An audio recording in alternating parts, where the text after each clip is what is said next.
Well, Christmas is here, and we are feeling very festive. And we like to put our faith in Jesus. Would you say this is correct, Micah? I thought it was about Santa Claus this whole time. I thought we were celebrating Santa. Yeah, Santa Claus. Ho, ho, ho, Merry Christmas. Christ is the reason for the season. But little known interesting fact about Saint Nicholas is, do you know he was a real person?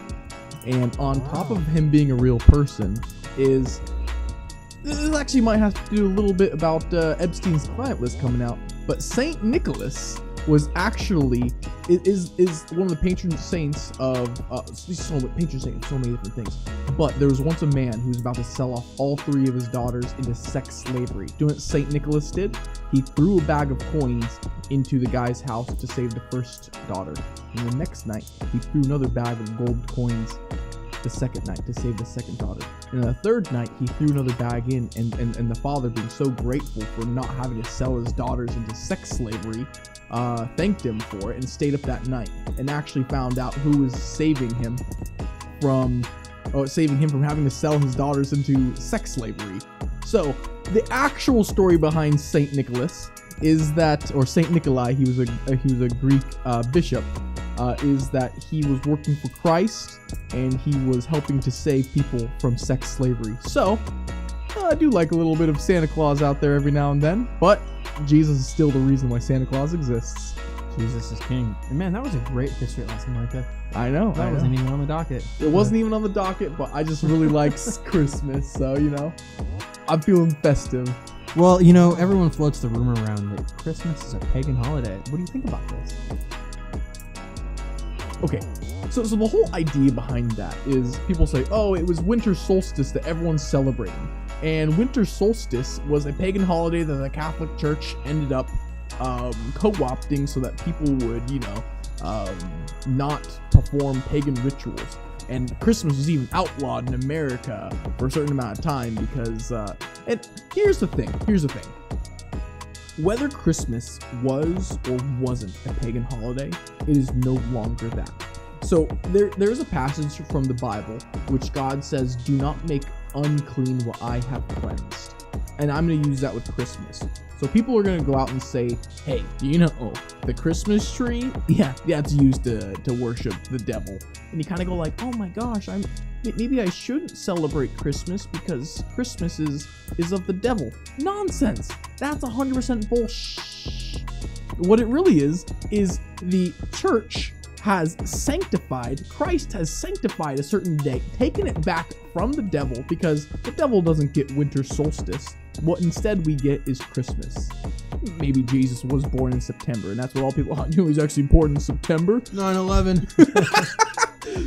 But seriously, I've heard this theory. Yeah, I've heard that as well, where it's like, I've heard that as well. I don't really hold too much merit to it, because whether Jesus was born in September, we have a day to celebrate his birth. That's the important thing, is maybe he was born in September. Do I care? No, not really. I'm going to celebrate Jesus on Christmas. It's not about when, it's about why and what happened. Yeah, there's so many different things. Like, did you know that the Declaration of Independence was signed on the 2nd of July, not the 4th? Yeah, and there's so many different things that we celebrate on the wrong day, but we have a day to remember it. And I hate the hipsters who go, do you know that Christmas is actually pagan? You kind of go like, shut up, nerd. The ornaments on your trees, they're balls, and you're representing Baal. Exactly. This whole, it's pretty asinine. I don't really know what to attack it. Do you see an incredible attack on Muslims or Hindus or Buddhists? No. People go, oh, it's really nice, but the deity and the religion that they need to attack is Christianity. The devil only attacks what is true. He doesn't care if someone believes in Buddha or believes in Muhammad, or someone believes in whatever nonsense that exists, whatever other religions that exist. The only religion that the devil cares about is Christianity and the deity of Jesus Christ. So that's why there's so many different attacks from every single direction on Christianity and on Christ and on the birth and the resurrection, the death and resurrection of Jesus Christ, because it is true. And that is what people are afraid of, and that's why it's attacked. So for me, I actually don't mind that Christianity is attacked. Why? Because it's true.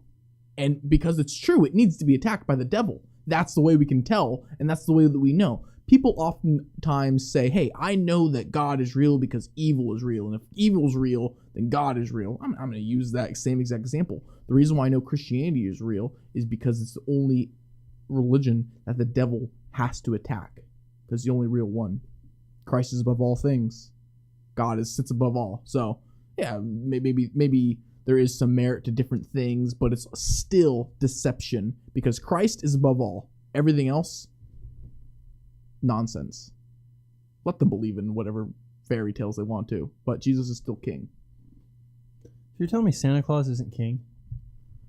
No, but he does have a lot of reindeer, and one has a red nose. And lots of elves that he puts to work, like slaves almost. Based Santa?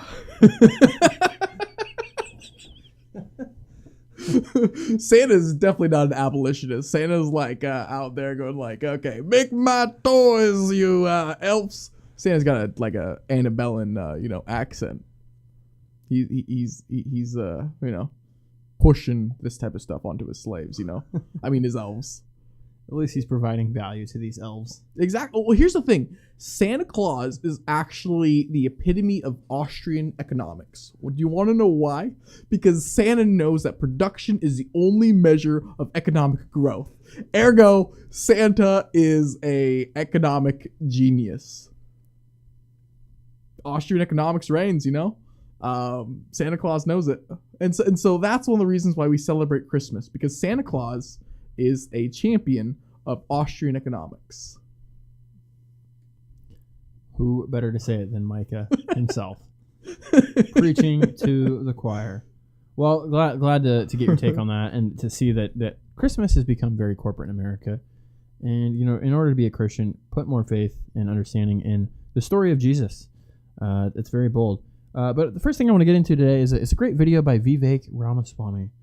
He is a rising candidate in the Republican Party. He's slowly making his way to the top. He's only sitting at like 6% right now in the polls, but we don't believe the polls. We don't believe the polls. Are there any polls that are honest any days? Do you believe in any polls, Micah? The North Pole, where Santa lives, the only pole I believe. Santa Claus. He's real. But we want to get into Vivek and what he has to say. A little bit of a longer video. We won't play the whole thing, but I think it's really interesting to see where Mr. Vivek goes with this. So let's get into our first video of the day.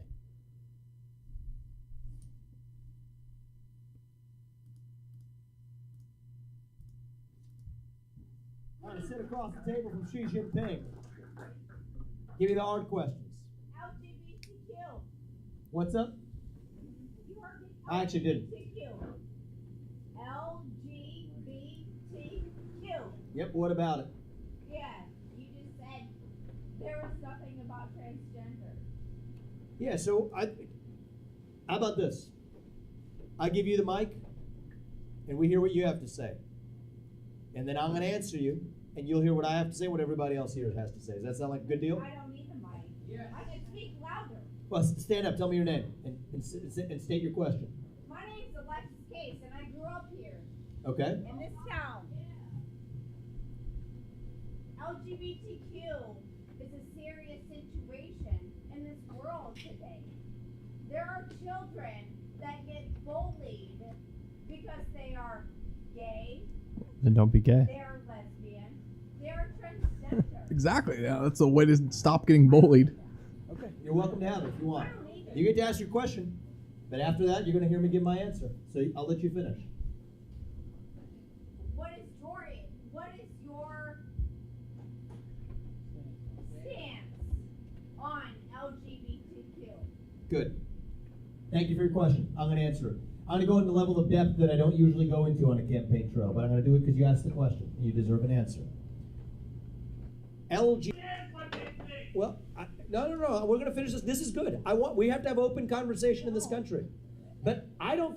Why is it that they are always emotionally reactive to a level that is just inappropriate.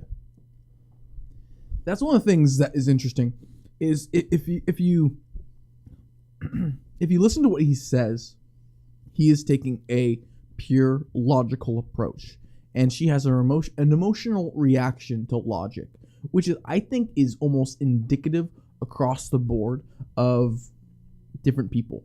You can actually even pull up the statistic, but Republicans on average have a higher IQ than liberals do, than the left does. And it's the same thing that you see here is leftism, liberalism, the mental disorder that is believing this nonsense, whatever she believes, is actually indicative of the way she looks. Like, so I'll go back to the way she looks. Not very fit. She doesn't actually use logic to say, hey, you know, maybe I need to be healthier. Maybe I need to be fit. Maybe I need to actually look better in order to live. The logical person would say, I need to be the best version of myself. She's not living the best version of herself. She doesn't exist in logic. She exists in a realm that reality is her truth. Vivek, and I think a lot of other conservatives and a lot of other people who live in truth, notice how there's truth behind him, live in the reality that we actually exist in. So they can look at problems such as transgenderism, as well as leftism, liberalism, all of these different isms, and they can look at it and go, what is the root cause of transgenderism? And I do find what he said very fascinating, because when you do look at the morals, the values, the ethics that Vivek comes to, it's linear. You can see the logic behind it. You can see the understanding that he has gotten to. And that's one of the reasons why I do really like Vivek, is because he speaks truth, he speaks with logic, and he speaks with sound understanding. Absolutely. I think the compassionate thing to do. Health disorder. Well, It's how they fucking feel. well, let me. If I'm going to give you a chance to respond if you'd like, but we can't have an open debate in this country if we're not able to state our views. That's how they feel. That's how they feel. And you know what? I'll tell you a story, and you deserve to hear this. I met two young women in this race about 6 months ago. Their names were Chloe and Katie, two young women. They're in their 20s now. Both of them had their breasts cut off. One of them had her uterus removed. Okay. They're in their 20s. They regret that decision. One of them wants to have kids. She'll never have kids. The other one will never breastfeed her children. They'll never be the same because they had that done to them when they were teenagers. So no, when a young person shows up and says, my gender doesn't match my biological sex, they're asking for help. But you just said 20. That's not. They happened to them when one girl was 13 when it happened to her. She's in her 20s now and regrets it. This is what's wrong in this country. We will look back at this and say this was barbaric that we allowed this to happen in this country. That is not compassion. That is cruelty. And so I don't think the right thing to do is, I'm not going to villainize those people.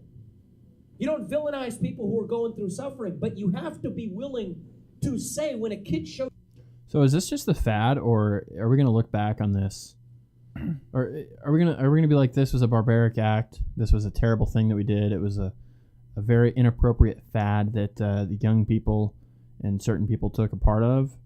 Or is this just going to push along and become the norm? And when we talk about 2012 gay marriage being a slippery slope, and a lot of us warned about what was to come, and here we are now. So what do you think, 20, 30 years, where does this transgender movement come? Is it barbaric, or is it mainstream? I do think that's a really interesting point that both that you're making there. And I can go multiple ways on this. I think if we continue down the path that we're going, then we're going to continue going into degeneracy and into the muck and into the mire. But one of the things I think is fascinating is if we look at our own history, we look back on a lot of things such as slavery and say, well, okay, that was actually kind of barbaric. All people are created equal. We look back on our history.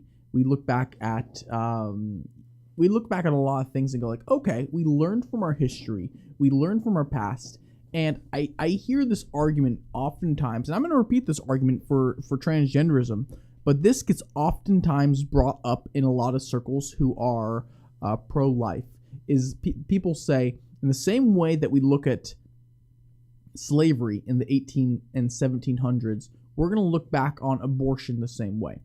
I think you can actually extrapolate that onto transgenderism in the same way that we look at lobotomies. Lobotomy was a medical procedure that everyone's like, oh yeah, if you're mentally ill, just puncture the brain a couple times and you'll feel a lot better. I do think that there is a lot of connections between what's going on now with double mastectomies and with hysterectomies and like removing of the uterus, removing of the breasts, and for men they're called lopotomies. That's a joke out there for all of our followers.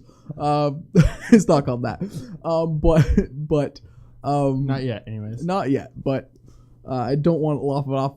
I don't want it lopped off of. You know, they're pushing things onto your kids. They're grooming your kids. These are actual grooming people, and I think the person who I'd rather have teach my kid as a teacher, if I had to pick through those two, would have to be the Islamist, because at least I know that the conservative values wouldn't be pushing the homosexual agenda. They wouldn't be pushing a lot of different nonsense. Despite them pushing the fact that Christ isn't king, that they would be pushing that type of agenda, I think it would be less dangerous than the homosexual agenda that kind of almost agrees with a lot of the Islamic ideas. But I would have to go with the Islamic extremist over the LGBTQAI plus person. And so we actually got a couple comments on this one, actually.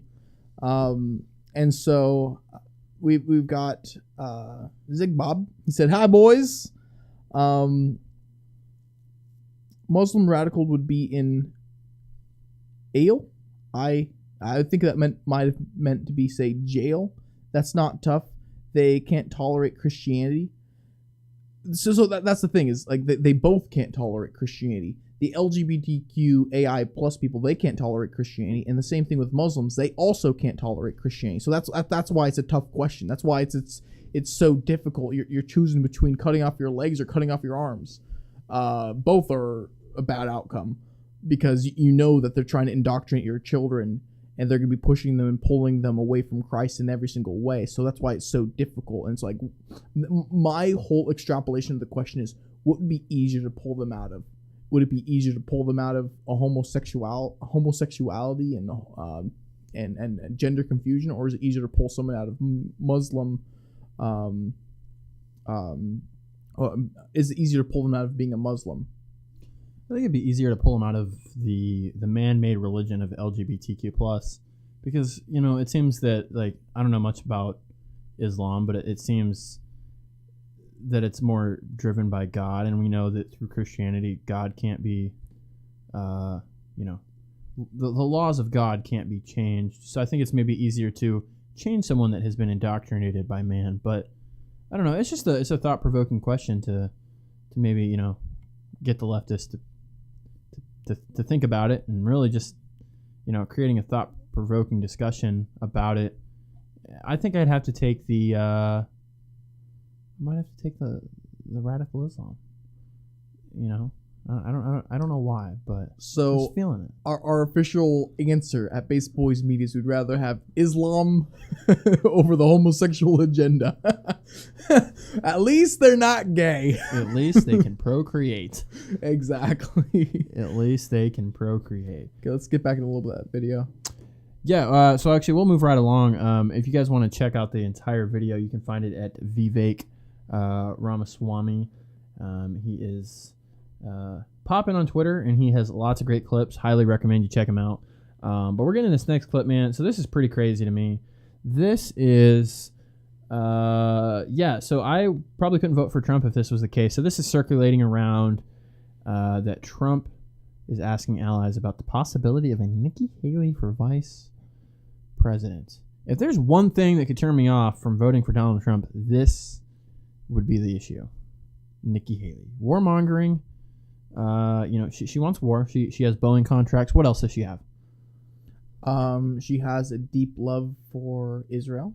Yes. She's got a deep love for protecting Ukraine.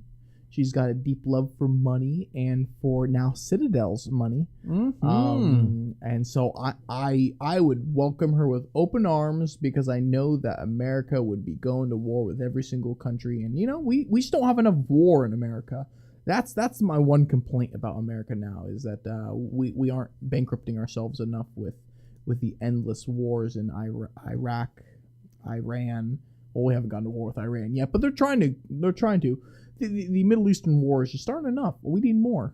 And it just wouldn't make sense to me for him to align with Nikki Haley because, during Donald Trump's 4 years, no new wars, wasn't involved in any heavy conflict by any means, and that's goes against Nikki Haley's conflict of interest. That's what she wants. When you own the stocks in these military-industrial complex, of course you want to go to war, and I think this is all a psyop, or it's maybe Nikki Haley's candidacy trying to gain a one-up because she is second in the polls currently. It just seems like it's a PR statement for her to get up there and be like, "Oh, look, Trump is maybe considering us." Yeah. So I know you and I were discussing this earlier. Where we were thinking that this is a PR stunt for her to say, hey, even Trump approves of me, so definitely give me your vote above Ron DeSantis and Vivek and above Chris Christie because Donald Trump is thinking about having me as your vice president. And that's one of the things is I think that it is in many ways her doing a campaign, pushing it forward, trying to say, hey, look, I'm a viable candidate because even Donald Trump likes me, but I don't think there's any merit to it. I kind of think that this news story is BS. I don't actually believe that Donald Trump is looking at Nikki Haley and saying, oh yeah, we need more of that. Because in many ways, Nikki Haley is the exact deep state that Donald Trump is fighting. Donald Trump is actually the first person who I ever heard say the term rhinos was Donald Trump. And I do think Donald Trump would look at Nikki Haley and yeah.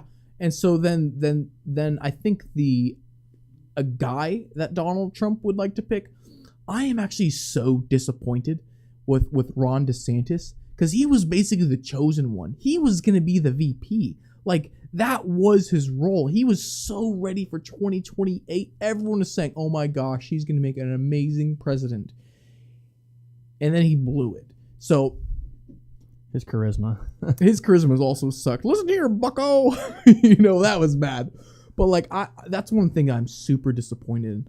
I would love to see Vivek, but Vivek kind of...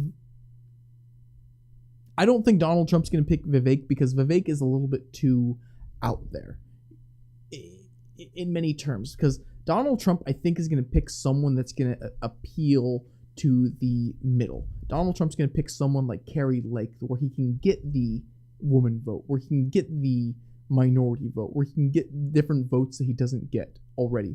Vivek is future Donald Trump. So I do think Donald Trump will use Vivek in the future, or Vivek will become president in the future. I do think there's a path for him to become in the cabinet or be the minister of whatever. But I don't think Vivek is going to be VP because he is too similar to Donald Trump and it doesn't gain him more votes like a Carrie Lake would.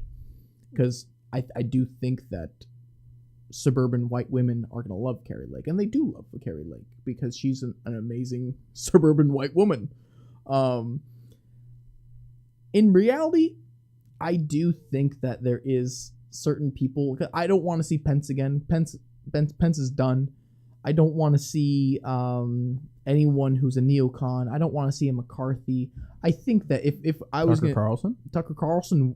I was actually about to go there. Tucker Carlson, I do think, is the only one that's on the level of Donald Trump who actually could be good enough. But do we take him away from his media pundit position? Because it's a very powerful role that he plays in the media. He gives some of the best monologues, and he is getting the most clicks and views out of anybody. I mean, should we take him away from that position to inform and empower people with certain ideas?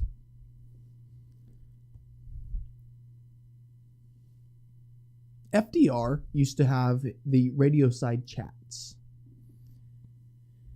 In the future, let's say 2025, what if there's vice president side chats where you have Donald Trump and Tucker Carlson having basically talks to the American people? Donald Trump can talk to the American people. Tucker Carlson can talk to the American people.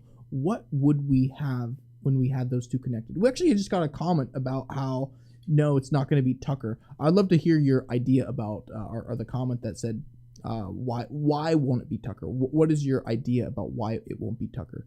But back to what I was saying, I do see that Donald Trump and Tucker Carlson could be a huge power move. It would be one of the greatest team-ups in American politics.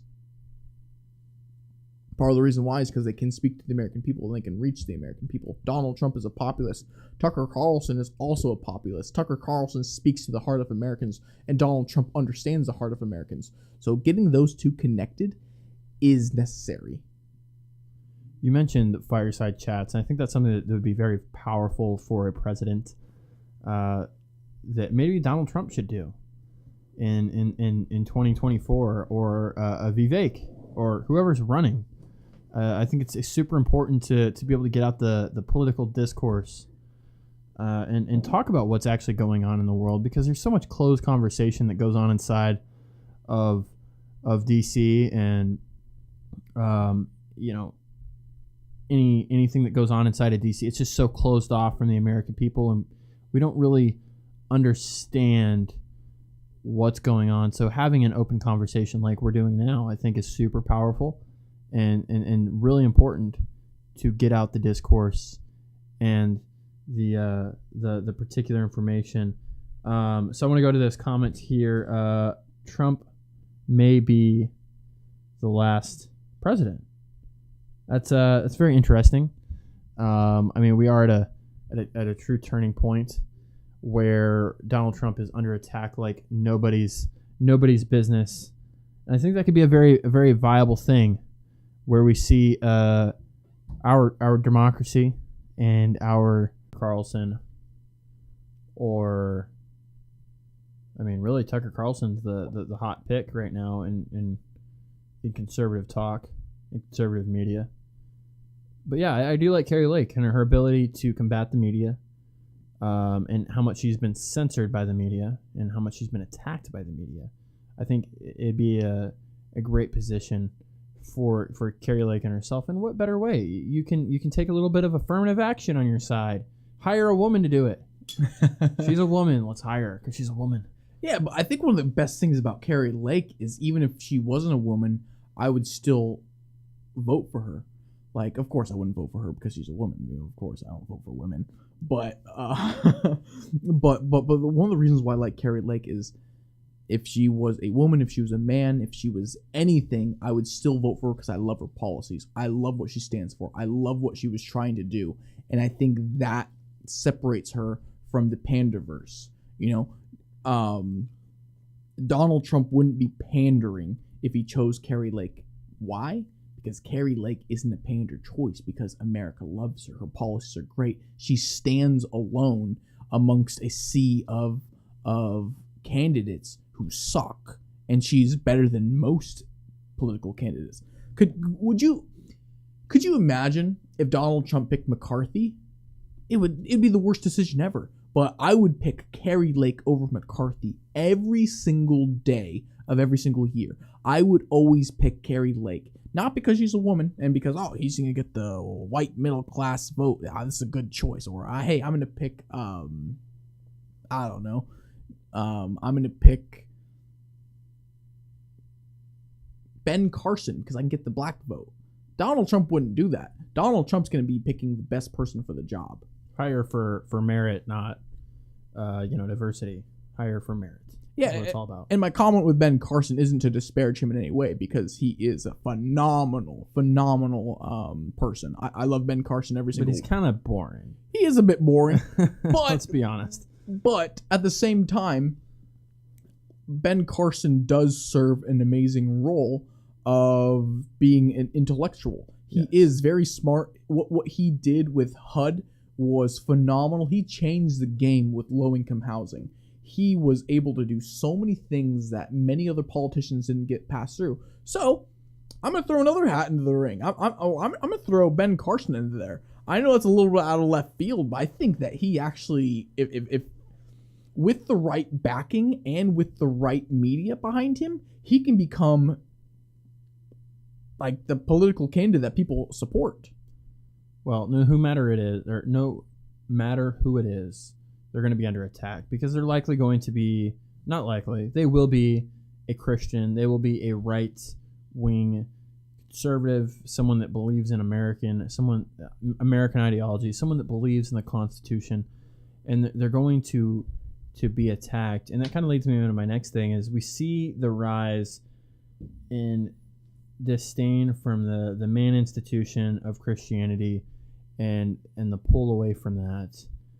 I mean, I think we need to get back to leaders that are Christian, people that believe in the Constitution, those two things.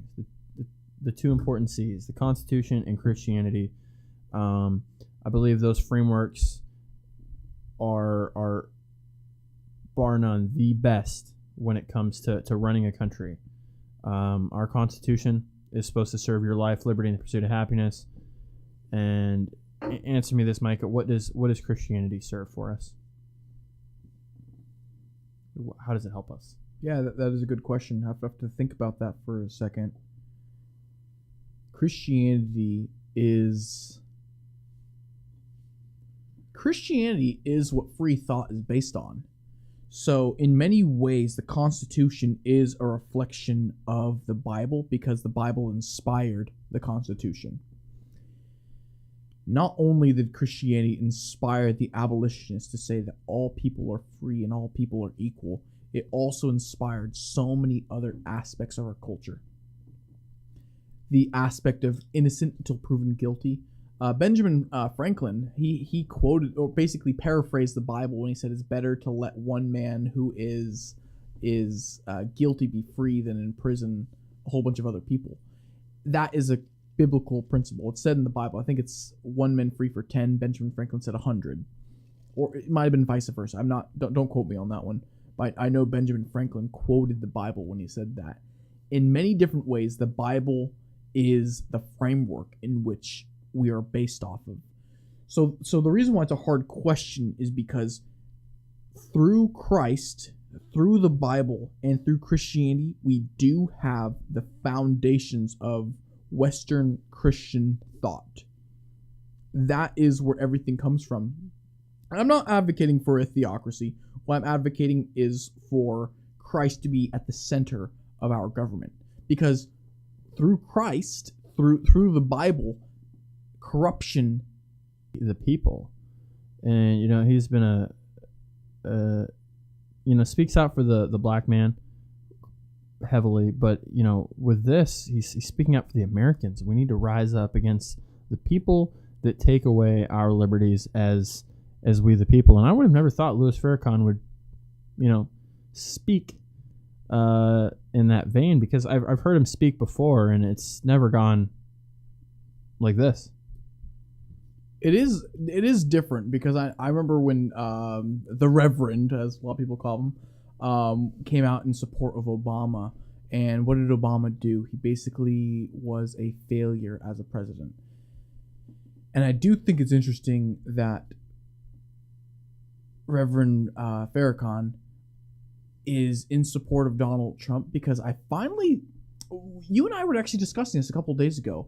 Are people going to wake up? And I do think with Farrakhan coming around to Donald Trump's side, that is exactly what we're hoping for. It's not even Louis Farrakhan. It's not even reverends. It's political people. Even Gavin Newsom was like calling out the ridiculousness of the Colorado, verdict of Donald Trump being removed from the ballot. Like, people that aren't conservative are waking up to the administrative bureaucratic scam that we live in. Yeah. And it's to me, it's fascinating because yes, I know you, me, and a lot of our listeners kind of were awoken earlier, but I think different people are going to wake up at different times. So maybe 2024 is a time for the black man to wake up and say, hey, maybe Donald Trump actually is... They should have done that in the 80s. Yeah, well, I'm 100% with him. Donald Trump, in the very beginning, said the media is the enemy of the people. The person who understands that better than anyone else is the black man. The black man has been pushed down so hard by the media. You go into Daily Wire and they read off black crime statistics the whole show and say, this is why we need whatever. And when they push back, they're incarcerated. And in many ways, I do want the awakening of the black man. The reason why is because they have been robbed more than most people. They have had their freedoms stolen more than most people. And to not give them their freedoms and to not give them their due justice is evil, in my opinion. Because what the Department of Justice, what the federal government did to black men in particular for basically making it so that women can no-fault divorce, and the war on drugs, or abortion. Oh my gosh, abortion has decimated them. What is it? It's like, I think it's 40% of black kids in New York are aborted. And they're worried about the white man on the street. They should be worried about the white coat. The man in the white coat at the hospital aborting your baby. Yeah, and that's the thing is, when they wake up, I do think it's over for the deep state, because when they finally jump on the side of, hey, Donald Trump is actually on our side and we're no longer going to be deceived by slick talking politicians like Obama who say, I'm hoping change.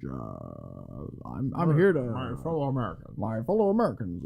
I'm here to help you in many different ways. For too long, Trayvon Martin, he was a lot like me. And my husband is a man. And Mike, my wife Michelle. is a Husband is a man. I think we turned into Walter Cronkite that one. My fellow Americans. But like, I want them to actually look at what's going on. And I think this is what's actually going on. This actually does give me hope. Because Reverend Farrakhan is saying, hey, Donald Trump is actually on our side. And maybe it is all the persecution Donald Trump's going through that actually did wake them up. Because they go like, hey, that happened to our people. And it's happened to Donald Trump. Maybe he is on the side of the American man. Maybe he is on the side of the American woman. Maybe he is in support and he wants to protect us from the evil that's trying to steal away our freedoms. And so I'm in complete support of that. Well, that's the distortion of the media is, these intellectual people that are paying attention and have a desire to learn the truth, I think will find the truth. The fact is that the majority of the population is distracted, and if you are that person that is so anti-Trump and so anti-pro-America, and that's what the universities and institutions are teaching now, is to be anti-America. But if you are that person, I think a lot of it has to do with just not understanding what's going on, and it's really an information war that we're fighting against. It's hard to understand every aspect of every piece of information that comes at us every single day. We're fighting our brothers and sisters. We can't fight the real enemy at hand, and we can't neutralize the real threat.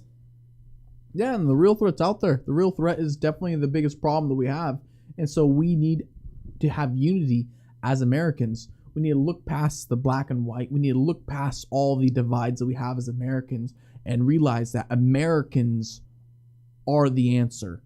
That's why we need to close our borders. Don't invite, 5 500,000 Venezuelans to make them citizens. Americans are the answer to the problem, not NGOs and not foreign treaties and alliances, and not the World Economic Forum. That isn't the answer. Americans are the answer, because Americans are exceptional, and Americans always will be exceptional. Well said. We're all exceptional. All humans are exceptional, and I think once you thrive and live under an institution, a government, a democracy, whatever you call it, that believes that, we can all strive together, and that's what it's all about. So, man, it is Christmas Eve of Christmas Eve once again. We're glad to come to you live from the Base Boys World Headquarters, located here in America. We're about to go to Universal as well. Universal Studios, but not trademarked. Base Boys Universal Studios. Exactly. Coming to a theater near you. Exactly. They're going to sponsor us eventually. Awesome. Well, thank you guys for being here. Hopefully we had some thought-provoking discussions. And Merry Christmas to all of our fans and listeners. Remember what the season's all about. It's about Jesus Christ. And love your family. Love God. And have a great Christmas. That's what it's all about. And we will be returning here the day after Christmas, Tuesday, December 26th. We will be here day after Christmas. That's Boxing Day. Oh, nice. That's literally my favorite holiday that comes from Canada. And we're going to start boxing. Exactly. Yeah, that's what it's all about. Fighting the left. Awesome. Well, thank you guys. Like, subscribe, share this with your mom, share this with your friends, and give us a huge hit on the, I don't want to say smash, because everyone says smash. Smash the like button. Hit the like button, just destroy the like button, and share this with your friends and subscribe, and that will help us out quite a bit. And we love you guys very much. Thank you guys, and have a great night, and have a Merry Christmas.